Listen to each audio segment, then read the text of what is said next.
आज सीजी मैना चैनल के माध्यम से वोट बात में हमारे बीच रूपेश जी साहू उपस्थित हमें, जो अपन शिक्षा दीक्षा जवाहरलाल नेहरू विश्वविद्यालय जबलपुर से ले हमें। और गुरु जी जो हैं वो नौकरी ना करते हुए अपने खुद की खेती बाड़ी को प्राथमिकता दे रहे हैं, और साथ ही क्षेत्र के सभी किसानों को ये साथ में लेके चलने हेतु उनको सुझाव देते रहते हैं। और इनकी सुझाव से आज सारे किसान जो इनके टच में हैं, इनके करीब हैं, इनके साथ हैं, वो अच्छे से फसल उगा के और मार्केटिंग करके अपना विकास कर रहे हैं, अपना तरक्की कर रहे हैं। तो आइए जानते हैं भाई रूपेश जी से। तो रूपेश जी, आप मन से हम ये जानना चाहबो कि आप मन जवाहरलाल नेहरू कृषि विश्वविद्यालय जबलपुर से पढ़ाई करे के बाद आप मन नौकरी ला प्राथमिकता नहीं दया और खेती में कैसे आया, ये बारे में बताओ। स्थिति ये थी कि मैं जब जवाहरलाल नेहरू कृषि विश्वविद्यालय में पढ़ाई करते समय ही मेरे दिमाग में बात आ गई थी कि मेरे को जॉब नहीं करना। और जिस समय हम लोगों ने पढ़ाई की उस समय स्थिति ये थी कि कृषि महाविद्यालय से बच्चों की संख्या बहुत कम हुआ करती थी। मध्य प्रदेश छत्तीसगढ़ मिलाकर 380 बच्चों का कलेक्शन होता था। जी तो जॉब तो भरपूर था, लेकिन मैंने प्राथमिकता खेती को दी, क्योंकि घर पे खेती बाड़ी होते आ रही थी, किसान परिवार से मैं था। जी जी तो मैंने सब्जी और फल की खेती पे फोकस किया। जी और लगभग लगभग ये मानिए कि 93-94 के आसपास हमने पहली ओपन ड्रिप लगाई जी और खेती शुरू कर दी। जी जी आधुनिक खेती का प्रभाव मुझे समझ आया जी कि नौकरी से कुछ हद तक तो अच्छा है, जी क्योंकि अपन किसी के दबाव या प्रेशर पे नहीं है, स्वतंत्र है, स्वतंत्र काम है। जी जी तो स्वतंत्र काम मुझे रास आया जी और मैंने खेती को अपना पेशा बना लिया। जी जी और रही बात पढ़ाई, उसी संदर्भ में थी, जी तो मुझे तेजी से विकास करने में प्रॉब्लम नहीं हुआ। जी जी साथ में जो किसान मेरे टच में रहे उस समय आसपास बहुतों ने, मतलब ये बोल सकते हो कि कई ब्लॉक आसपास के कई जिले के लोग आते थे, जी देखते थे ड्रिप इरिगेशन, उसके फायदे, उसका नुकसान, वो हमेशा पूछते थे। और इसका प्रभाव ये हुआ कि आसपास के क्षेत्रों में बड़े पैमाने पर ड्रिप की खेती शुरू हुई। जी जी और आज भी छत्तीसगढ़ या छत्तीसगढ़ के बाहर मेरे टच पे हजारों किसान हैं जी जो मार्गदर्शन लेते रहते हैं। और हकीकत ये है कि इतने किसानों से मुझे भी बहुत सारी अनुभव प्राप्त जी होती है जी फील्ड की, क्योंकि अक्सर फील्ड में जब जाएंगे तो हमें ये महसूस होता है कि किसानों के पास कुछ ना कुछ ऐसा जुगाड़ होता है जी जो वाकई साइंटिफिक होता है, जी जी और उसका कोई ना कोई एक बेस होता है। जी जी तो अनुभव लगातार होते आ रहे हैं और होते रहेंगे, जी इसलिए मैंने खेती को प्राथमिकता जी दी। रुपेश जी, हमन बात के सिलसिला जारी रखते हुए अपन हमन ये जानना चाहथन कि खेती एक ऐसे चीज है जेमा चाहे वो अभिनेता हो, फिल्म में अभिनेता हो, कलाकार हो, एक्टर हो, जो भी हो, सबको दाल चावल और रोटी सब्जी खाने की जरूरत पड़ती है। जिस क्षेत्र में आपकी रुचि अधिक है, तो आप मन से हम जानना चाहबो कि फसलों के होने वाली खतरनाक बीमारी के बारे में जानकारी दीजिए, जिससे कि मतलब अक्सर सुनने में आता है कि मैं लगा रहे हूँ बहुत ज़्यादा, लेकिन मोर उपज नहीं हो पाई, मैं घाटा में जाता हूँ, किसान आज रोना रोवत रहते। तो मैं ऐसे ऐसे का बात आती जेकर कारण किसान मन सही उपज नहीं ले पाऊँ। देखो दोस्तों, खेती बहुत विस्तृत क्षेत्र है ना। लेकिन अपन एक दो मुख्य कारण, और मेरे नज़र पे एक दो मुख्य कारण हैं। जैसे हम फसल लगाते हैं तो उस पर एक बीमारी आती है जिसे विल्ट बोलते हैं।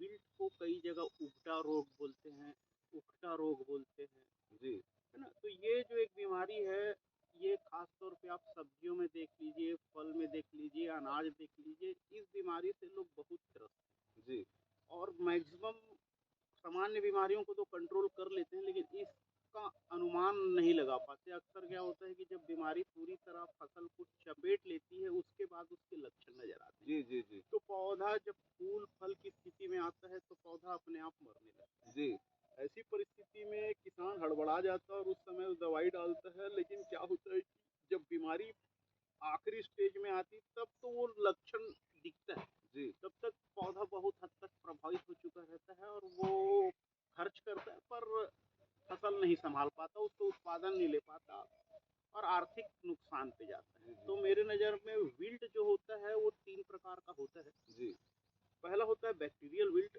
दूसरा होता है फ्यूजेरियम, तीसरा होता है वर्टिसिलियम। जी तीनों के लक्षण अलग अलग हैं, जी लेकिन अगर हम इसको केमिकल से कंट्रोल करने की कोशिश करते हैं ज़्यादातर किसान, जी तो मैंने देखा है कि केमिकल कंट्रोल इस पे बहुत कारगर है ही नहीं, जी है ना। कॉपर कोसाइड ये सब चीज़ें लोग यूज़ करते हैं, है ना। कार्बेंडाजिम बाविस्टिन, तो इस पे आप ज़्यादा से ज़्यादा फ्यूजेरियम विल्ट को कंट्रोल ले लोगे, जी जी है ना। लेकिन बैक्टीरियल विल्ट हो गया, वर्टिसिलियम विल्ट को कंट्रोल लेना थोड़ा सा टफ हो जाता जी है ना।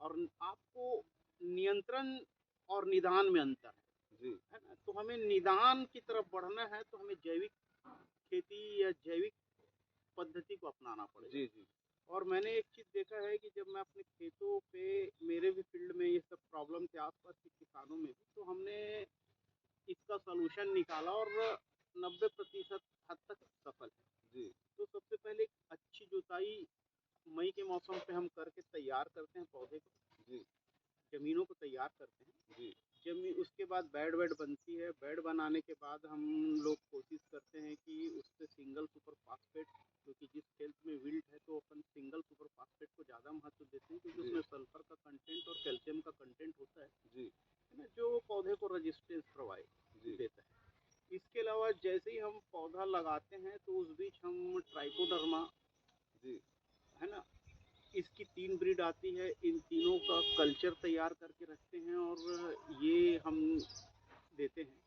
उसके पश्चात हम 20 से 25 दिन के अंदर सूडोमोनास का कल्चर यूज़ करते हैं और इस कल्चर के ठीक 45 से 50 दिन बाद बेसिलस ग्रुप की कल्चर तैयार करते हैं, जिसमें बेसिलस सबटिलिस है। उसके अलावा भी उसकी कई और मैगिटेरियम रहती है बेसिलस की, जो फास्फोरस सॉल्युबल बैक्टीरिया की। तो बेसिलस की स्पीसीज का हम उपयोग करते जी हैं, है ना। ये अगर हर फसल पे 3 बार या 2 बार उपयोग हो रहा है तो 2-3 साल के अंदर हम ये देखते हैं कि जो बैक्टीरियल विल्ट जैसी समस्या में भी पर्याप्त सुधार मिलता है। जी जी मतलब हमने तो अपनी जमीन को क्योर पाया है 2 से 3 साल के अंदर। जी तो ये एक ऐसी समस्या है जो सब्जी वाले किसान हैं, अनाज वाले किसान हैं। जैसे अनाज में लेग्युमिनेसी फैमिली आती है, चना अरहर मूंग मसूर, है ना, इस पे उगता का भीषण प्रभाव है। जी इसके अलावा सब्जी लगाने वाले किसान हैं तो टमाटर भाटा मिर्ची जो कि सोनोलेसी फैमिली का है, इसके अंदर भी प्रॉब्लम आता है। जी जी कुकुरबिटेसी फैमिली जो होती है, जिसको किसान भाई जानते हैं कद्दू वर्गी फसल, जी तो कद्दू वर्गी फसल एक ऐसा फसल है, इस पे भी अक्सर जैसे आप देखते हैं कद्दू कद्दू में कीड़ा लगा है, खीरे में भी प्रॉब्लम आता है। फ्रूट जो बोलते हैं अपन लोग खरबूजा, खरबूजे में भी ये प्रॉब्लम देखने को आता जी है ना। कुछ मामले में जैसे करेला है और दोड़का जिसको अपन गिलकी भी बोल लेते हैं, स्पंज गार्ड, इसमें ये बीमारी का प्रभाव कम जी है ना। तो बाकी चीज़ों में जब अगर ये प्रभावित है उस जमीन से तो ये प्रॉब्लम आएगा और फसल में सबसे ज़्यादा नुकसान या परेशान अगर कोई किसान है तो ये सबसे बड़ा कारणों में से एक है।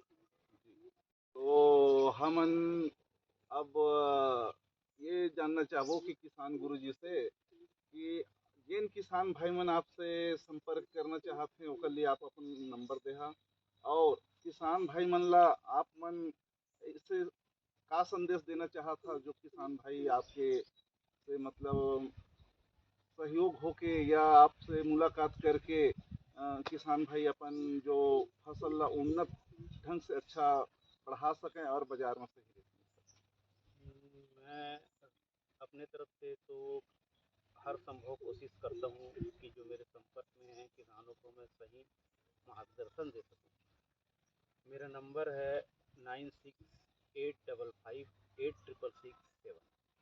इस नंबर पे कांटेक्ट करके आपसे सलाह किसान भाई ले हाँ, सकते हैं। बेफिक्र ले सकते हैं। और दूसरी बात ये है कि मैं किसानों को एक चीज़ हमेशा बोलूँगा कि जब भी आप खेती करें तो पूरे प्रोसेस से करें। कई एक किसान ऐसे होते हैं जो ड्रिप में खेती कर रहे हैं, लेकिन मादा एक ही मादे पे 4-4 बार लगाते हैं, जी मादे जी की जी जुताई नहीं करते, जी है ना? तो क्या होता है कि विभिन्न प्रकार की समस्याएँ पैदा होने लगती हैं, बीमारियाँ, कीड़ों का प्रजनन क्षमता बढ़ जाता है, बीमारियाँ बढ़ जाती है। तो मेरा कहना है कि जो प्रोसेस है उसे पूरी तरह फ़ॉलो करें, है ना? कि पूरी जुताई, नया बेड, उसपे पर्याप्त खाद, केमिकल खाद में या रासायनिक खाद के साथ जैविक उर्वरक का उपयोग करें। जी जी सबसे बड़ी बात है कि समय, जी क्योंकि कीमत सिर्फ समय का है। जी जी अगर आप समय चूके उत्पादन आप ले भी लेंगे तो सही रेट नहीं आएगा। इसलिए समय जो होता है बहुत बलवान होता है। आप हमेशा समय का ध्यान रखिए। अर्ली वैरायटी लगाना है तो उसका समय परफेक्ट होना चाहिए, वैरायटियों का चयन परफेक्ट होना चाहिए, ज़मीन और मौसम के हिसाब से वैरायटियों का सिलेक्शन करें। और तत्पश्चात इस चीज़ का भी आप ध्यान रखें कि जो खास बीमारियां और कीड़े हैं वो समय पूर्व ही दवाई डल जाए, आने का इंतजार ना करें। अगर इन सब चीज़ों का ध्यान रखेंगे तो उत्पादन भी अच्छा रहेगा। इसके अलावा मेरा मानना है कि किसी एक फसल, अगर आप सब्जी लगा रहे हैं तो खाली सब्जी पे भी ध्यान न रखिए। आप अपने मेड़ के आसपास ऐसा स्थिति बनाइए कि कुछ फलदार पेड़ और कुछ पशुपालन, कुछ मुर्गी फार्म, इस तरह अलग अलग चीज़ों से उत्पादन ले सकते हैं। इसके अलावा आप, मेरा मानना है कि अगर आप सब्जी का उत्पादन ले रहे हैं, फल उद्यान लगा के रखे हैं कुछ हिस्सों पे, तो मधुमक्खी पालन भी एक अच्छा स्रोत है, जिसके कारण हमको क्या दो फायदे होते हैं। एक्स्ट्रा बेनिफिट मिलता है, साथ में शहद उत्पादन हमें प्राप्त होता है। जी और मधुमक्खी के परागण के कारण 20 से 25% एक्स्ट्रा उत्पादन आता है। खास तौर पे अगर हम कुकुरबिटेसी फैमिली पे कर रहे हैं, अगर पर परागित फसल है, तो आपको इस पे जबरदस्त लाभ मिलेगा मधुमक्खी पालन से। तो कृषि गुरु जी आप मन सीजी महीना चैनल के आके और आप मन किसान भाई मन के लिए बहुत अच्छा जानकारी दिया। एक लिए आपके तहे दिल से हम आभारी हवन। तो जाए के पहले आप मन ला